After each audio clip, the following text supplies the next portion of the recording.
Hey everybody, Brendan from Team Top Cut here. Today I wanted to make a case for the viability and quality of K9 Vanquish Soul, or a case for K9 VS, as my enjoyment of wordplay has me inclined to name this video. There's so much to talk about that I actually find it difficult to organize my thoughts, but I did want to cover a few different topics at least regarding the deck, my experience with it since the ban list, some deck building theory and discussion, and, ultimately, its viability in the current metagame. In order to do that in an organized fashion, I'm going to break this video down into a few chapters.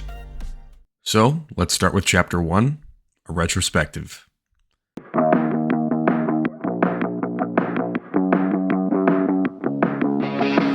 Vanquish Soul spent the better part of 2 years as a fun but limited mid-range deck. During that time, it generated a very loyal fanbase, not just due to its creative deck fantasy of the monsters being fighting game characters, but also because of its unique gameplay and unorthodox playstyle of revealing monster attributes in hand in order to execute your fighting game combo or activate your monster effects in duel. The deck was not easy to pilot, and that being the case actually appealed to many players who enjoyed complex deck design over linear combo routes. I have myself been a fervent player of the deck since its release, and when often asked why I kept playing it despite its lack of meta contention, I'd always give the same few answers. It's too much fun, this deck does some crazy weird stuff, and my personal favorite, it's the only deck that I can have fun losing on. Then one day came the greatest news any rogue deck player could hear. We were getting support. And not just any support. Cards that were exactly what we were asking for.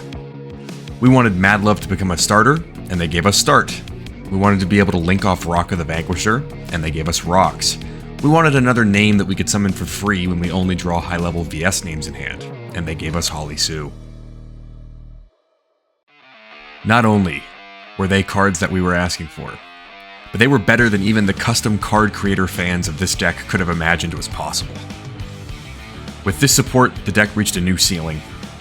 And while it was still slightly behind the 8 ball compared to some of the other meta decks at the time, in the hands of the right player, Vanquish Soul could do just about anything. It proceeded to give a meta showing that would make anyone who's been playing the deck for years happy, that its potential had finally been reached. And then came Justice Hunters, and with it, K9. It did not take long for Vanquish Soul players to realize that the K9 cards were perfect fits in this deck. Not only were the attributes friendly to the Vanquish Soul playstyle, but the fact that Vanquish Soul had monsters that were level 5 with Xiaolong and Holly Sue meant that the two decks were extremely compatible. On top of that, the turn 0 gameplay granted by both Azuna and Holly Sue felt like a match made in heaven. By the release of Justice Hunters, this deck had reached its peak. Suddenly, Vanquish Soul wasn't just a deck played by its loyal fanbase, it was the best deck in the world. Not only was it the best deck in both the OCG and the TCG, but it also won the Worlds competition in August of 2025. The deck had done it. Vanquish Soul had finally lived up to the potential we always knew that it had. We were on top of the world. But pride comes before the fall. Within 2 weeks of the title, a new TCG ban list was dropped. And with it, dropped the hearts of everyone who loves this deck. They had put 2 cards that had been the heart and soul of this deck since its release, Rosin and Stake Your Soul, to 1. For those 2 years, every time a ban list was released, my initial thought was always, how can I build my deck for the new format? For the first time ever, my initial reaction to a ban list was instead, what deck am I going to play now? It took longer than I'd like to admit to recover from the news. The entire rest of the month I barely touched my cards, and frankly didn't feel motivated to. Fortunately, both my teammates here at Team Top Cut and my locals community are extremely supportive, and after a talk with my friend and exclusive Heroes player since 2006, Corey Robinson, shout out Corey, I was motivated not to give up. If he can refuse to give up Heroes when Stratos was banned, why am I giving up on Vanquish Soul just because Rosin was at 1? And with that came a new hunger to succeed with the deck, leading to where we are now and the next chapter of this video, YCS Pittsburgh.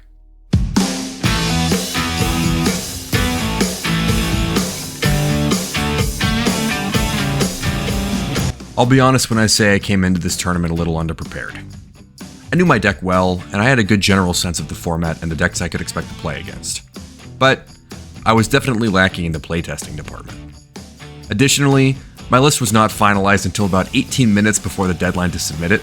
Shout out to Yair Brito and Reese Santana. You guys helped me get that in last second. One of the most interesting things about Vanquish Soul K9 is that the deck adapts itself to the player in a way that other decks just don't.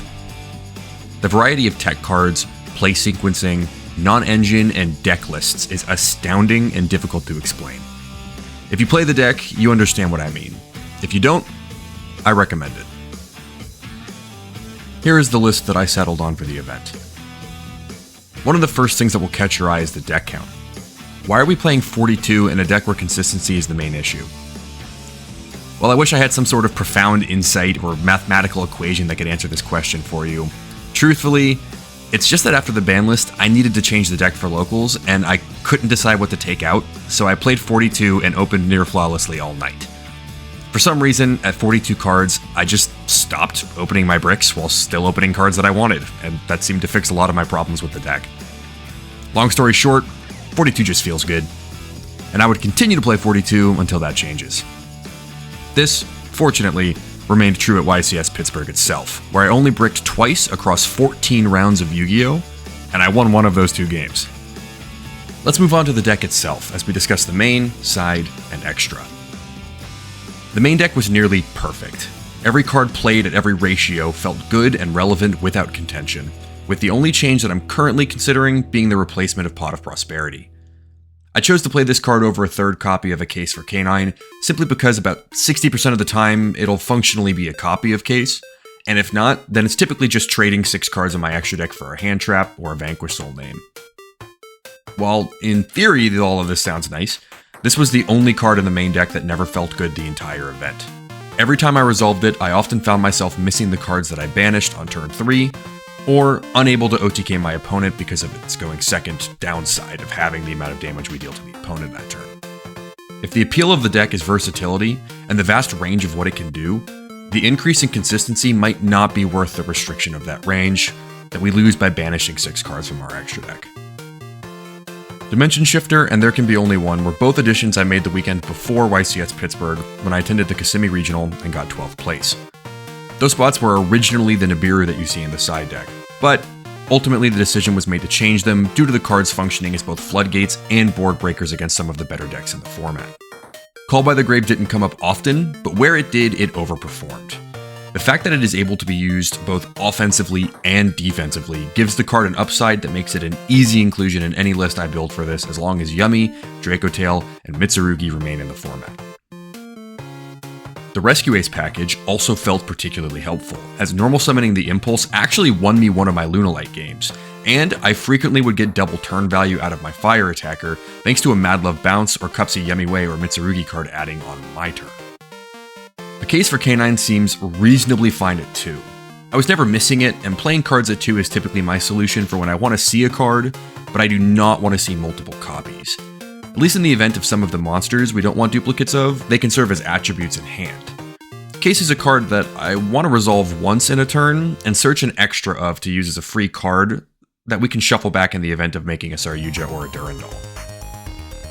While I never thought I'd have to make an argument for Snow Devil in the main deck, the recent variations of the deck doing whatever it can to try and bump consistency has seen this card move to the side deck occasionally by some players. Once again, shout out Yair. To me, this card is and will always be a main decked card. Not only is it typically serving as the linchpin to an end board, but it is frequently the reason we are winning games against decks like Branded, Dracotail, and Mitsurugi. That game that I won where I drew Unplayable? If I didn't main deck Snow Devil, I would have lost that game. Being able to reveal any monsters of the correct attributes to board wipe saved me from the wrath of the hero player that I played in VIP Round 3. Now let's take a look at the extra deck. Every single card was played at this event. If you asked me which cards were used the most versus the least, I don't think I could tell you. This was the perfect extra deck for me, and I have zero regrets on what I played, and there was never a moment I missed something else that I could have picked over what I currently play. The real MVP of the deck was Tyros. This card served as an auto-win against Mitsuyami, with the only reason I lost one of my games to that deck after making this card being a Gorgon jump scare. Needless to say, I will be making Tyros in the EMZ going forward. That is a lesson learned. Its ability to deal with the Mitsuyami endboard by itself is invaluable, and I found myself knowing the game was won even though I was going second just because I saw the Azuna in my hand. I've gotten comments on the lack of C104 in the extra deck, and honestly, I'll defend my decision not to play it. Nash Knight is at its most effective when it's used to eat monsters. That, in and of itself, is an extremely powerful form of interruption. As such, I deferred to cut the C Nash and just play 2 101 monsters so that I could get 2 uses out of a Nash Knight in a duel. This decision not only turned out to feel good, but was actually fruitful, as the tech card that I chose to play over the C Nash was Jax, which came up multiple times throughout the tournament, while C104 never would have made an impact on the result of the game. Durandal was also remarkably effective this tournament. Norway giving us the luxury of looking at the opponent's hand allows us to know whether or not a win is feasible. I had 2 separate instances at Pittsburgh alone where I looked at my opponent's hand and saw that even with a full end board, I was going to lose. Fortunately, Durandal just let me put all their cards back and try again. It also comes up frequently to shuffle back a rough hand going second in the event we open Azuna. More than once, I have shuffled back a bad hand and turned it into Sue plus attributes on turn 0, making what would have been a clear loss into a blowout win. Lastly, I wanted to look at the side deck. This is the part of the deck that has me the most uncertain going forward. If you notice, I'm playing some pretty important cards at 2. This ultimately came down to a last-second decision where I couldn't decide which cards to cut between Perulia, Lancia, Inscription, and Anti-Spell. So, instead of cutting a playset of something, I decided to play to the strength of Vanquish Soul, its appeal to variety. I played 2 of some cards to make sure that I had a wider range of techs available, and called it a day. The decision to play certain cards at 2 I feel was correct due to the dramatic amount of draw power this deck has access to, and I'm not really sure I would advise it to other decks, but it's worth a try. Cards like Inscription feel and read as remarkably effective, but I lost several games in which I resolved it for a variety of reasons. That said, most of those reasons were my own misplays due to a sense of overconfidence granted by activating this card. Still, I found myself wishing I had Engine more than Inscription in my hand. I'm not sure what to do about this going forward, and will likely continue to play it to see if I was just screwing up, or if it really isn't as impactful as it reads on paper. In theory, this card is extraordinary as both a floodgate and a board breaker, being able to be used going first or second against every deck worth discussing. The 2 Nibiru overperformed dramatically as well, actually winning me a game round 13 off of a hunch I had deciding to side in 1 copy and 2 Meowls against what had been displayed as pure Mitsu, but turned out to be Mitsuyami. Opening the 1 of actually secured the win for me by itself. I found myself missing them in the main deck throughout the tournament as well. I've always told players that I think if they're going to play Mulcharmies, then they need impactful cards they can draw off of them. Cards like Nibiru. I will likely either be moving 1 from the side to the main deck in place of Prosperity, or just playing a 3rd Nibiru in the main. Lancia at 2 also felt good. I saw it when it mattered, and I sure was glad that I had it.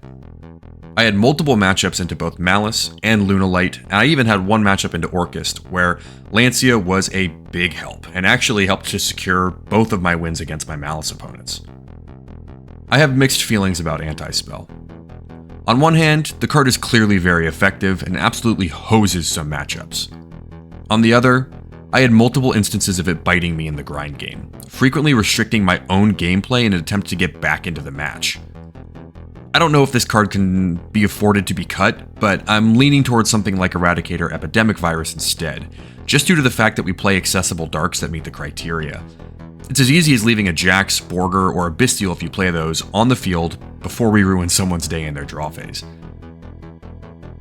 The fact that I'm rarely even using Rock of the Vanquisher's effect on my opponent's turn, just due to the sheer amount of advantage that we generate, makes me feel like tributing a Borger for Erad means nothing, since we can immediately Rock to add it back. As for the Charmies, I'm glad I had them. Meowls in particular felt really nice all day, and might even be moved into the main deck going forward. And while Perulia never felt particularly effective at the event, I'm glad that I had it in there, just in case I played against Ryziel or the Mirror match. I would not recommend Droll and Lockbird anywhere in this deck, due to the fact that we need all the resource generation we can get, and a lot of the time, we're completing our end board on the opponent's turn. If we put our opponent under droll, it may result in us either having to shotgun effects we wouldn't want to in an attempt to get our value, or simply having a considerably worse situation on our hands because we were desperate to stop our opponent. I would simply rather play one-sided floodgates that are of no consequence to us, like Inscription, Lancia, or additional draw power like Charmies, or even cards like Shared Ride or Phantasme. One thing that I love about Vanquish Soul is the flexibility in deck building. In fact, if you got the handful of us that made day 2 together and had us compare deck lists, you'd see that, while similar, more than likely no two lists were the same. Each player has their own design philosophy or reasoning behind playing certain cards over others, and fortunately, this deck not only encourages that, but actively rewards it. Your knowledge and connection to your Vanquish Soul deck will directly translate into winning games, as there is not always one correct path to victory, and oftentimes it comes more down to good decision making with the cards you do have than it does to that you were playing like a suboptimal list, or that everything you were doing was refined to a particular science. It's like I tell all of my coaching clients, as long as you know how to win and can make winning plays, you're good to go. I will be placing the link to Yair's deck profile over on Team Kitchen's YouTube channel in the description, so please go check that out and show him some love as well. This is a perfect example of how two people can have similar design philosophies to deck building as we built our decks together, but still come to different conclusions as to which cards to play in the list. To close out this chapter, I want to discuss this event for me personally as a pilot of the deck. Previously, after YCS Vancouver, I released a tournament report, with the thumbnail prompting the question of whether I failed the deck, or did it fail me. I can unequivocally say that I failed the deck this event, and the Kissimmee Regional beforehand, where I should have gone X1, but misplayed my way to 12th place instead. I went 10-4 at YCS Pittsburgh, placing 75th overall, and 3 of my 4 match losses were a direct result of my mistakes. Twice, I lost to Gorgon Jumpscare, and the third loss, I was being so irresponsible with my cards just due to the mental toll of having lost to a misplay on 2 separate occasions in round 6 that it embarrasses me to think about. I want to win, and I want to top an event more than anything, and I know that both myself and this deck are easily capable of it. On 2 separate occasions, I went on a 5-round win streak with this deck, not only winning, but absolutely dominating the competition. Outside of my loss to the Lunalight player around 7, due to drawing 5 floodgates and no starters, I can identify and confirm that I win my matches that I've lost with just slight variations in decision making, all of which should have been obvious to me. Needless to say, this deck is capable of more, and I'm sorry that the man behind it couldn't keep it together. This deck deserves better than me, and I will continue to work to improve to meet the standard required to help it reach its potential once again. So, what's next? If there's one thing I can confidently say about this deck going forward, is that it is not dead. While the blow to Rosin and Stake Your Soul rippled throughout the community, and hurt its consistency a lot, it is still more than capable of beating anything put in front of it, and can still have some ridiculous turns. But, not only do I think that it is still playable, I would argue it is perfectly positioned to once again be the best deck in the format, should people decide to give it a little faith. There were a few takeaways for the format as a whole from YCS Pittsburgh. 1. Draco Tail is the best deck. 2. Lunalight is a real threat. And 3. Mitsuyumi is not going anywhere. If the top 3 decks are Draco Tail, Lunalight, and Yummy variants, then I would argue that K9 Vanquish Soul has the potential to be a dominant force. Not only does it have a favorable matchup into all 3 of those decks, but almost none of the cards that are good into those matchups feel particularly impactful into K9 VS either, outside of Fua and Droll. K9 VS has an incredible matchup against Draco Tail. So incredible of a matchup that I chose to blatantly disrespect it in my side deck, and I do not regret it for a second. Most of my matches against that deck were such one-sided blowouts, despite them opening strong hands, that every time I sat down across from it, I was able to breathe a sigh of relief knowing that I had won the round already. The fact that we can just wait until they're done with their setup to start doing turn 0 gameplay, and just run away with the game from there, immediately putting them on the back foot despite them having already taken a full turn, is insane. Snow Devil by itself can win games, as the deck struggles to deal with back row outside of exactly Urgala, and resolving the trap against their board of both branded and Dracotail monsters means a win is secured. How is Mirror Jade gonna wipe your board if Snow Devil protects your monsters from card effect destruction? Shifter by itself has won me multiple games against this deck, and this deck is actually one of the big reasons I decided to throw Shifter back in the main for the first time in a long time. Mitsuyumi has its strengths, but really, if you manage to make Tyros against them when they're going first, you've all but won the game. The untargetable, indestructible monster not only swinging over the Herald, but trading with the Purification in the back row means that not only do you get to slam a Zeus for free, but you've outed their entire board with only one card out of your hand. The board wipe provided by Murakumo is so easily checked by both Start and Snow Devil that I consider Habakiri's on-field effect to be the only real threat from the Mitsurugi engine. While Yumi easily has its strengths into the matchup, it has extremely glaring choke points that if interacted with by any of our VS or K9 monsters, the game could potentially be immediately lost depending on their hand. More than once I won a game by simply summoning Sue and stealing the All Mirage after they summoned it. Additionally, the ability to main deck cards like Shifter and Tikaboo gives us an unfair advantage into this matchup, with Tikaboo also being effective going second into Yumi. Lunalight is a different story. While we for sure have a better matchup into it than most other decks, it is certainly not a free win by any means, like I would consider Dracotail or Mitsuyumi if we drew a Zuna to be. The reason I would argue we have a favorable matchup into this deck is that we're one of the only decks with legitimate ways to beat it through Liger Dancer. Lunalight players are forced to keep heavy poly-sided out against us due to the fact that one resolution of Borger or Snow Devil simply loses them the game. Additionally, our ability to get larger than the Liger Dancer through the effect of rocks, and the protection granted to us from its board wipe in our field spell leaves us with hope of victory, even in the event a Liger Dancer hits the field. Rescue Ace Impulse allowing us to play without threat of Liger Dancer is additionally helpful, although rare in its applications. Ultimately, we might need to get creative or work harder than usual to secure a win going second, but going first against this deck is basically just a free game win as long as you draw playable. Additionally, the ability to main deck cards like Shifter and Tikaboo give us an unfair advantage into this matchup as well. Malice is where things get a bit difficult for us. The matchup isn't favorable by any means, but the fact that we're able to main deck cards like Tikaboo leans in our favor. The accessible interruption we play is additionally impactful, with a ton of room in the side deck for targeted hate that doesn't feel uncomfortable or like a waste of a slot. And the fact that both Nash Knight and Sue's effects to steal can oftentimes win games against this deck by itself, due to Malice's main form of extension being in the form of recurring bodies that have been sent to graveyard, this puts us in a pretty decent spot. By stealing them, we're removing their access to their cards, and suddenly, March Hare and Bestials become completely ineffective. Tech cards that are good against many of these decks, like Shifter, Retaliating Sea, and Bestials, are not only completely ineffective against our deck, but actually rewarding to play, as their favorable attributes let them generate double value for us.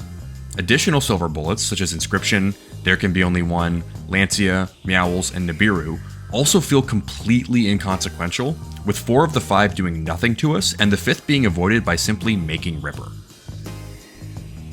All in all, I think this deck is in a pretty good position moving forward.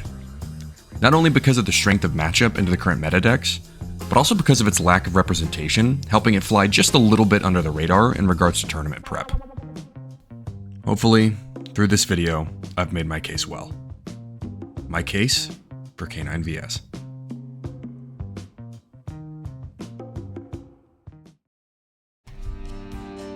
With Rosin at 1, we cannot return to our former glory. Yet fate has yielded its own reward. A new format for a chance at meta contention. We play amongst its duelists now, hiding in plain sight, but watching them in anticipation for our chance once again. I am Brendan Outlaw, and I send this message to any surviving Vanquish Soul players taking refuge amongst the cards. We are here. We are waiting.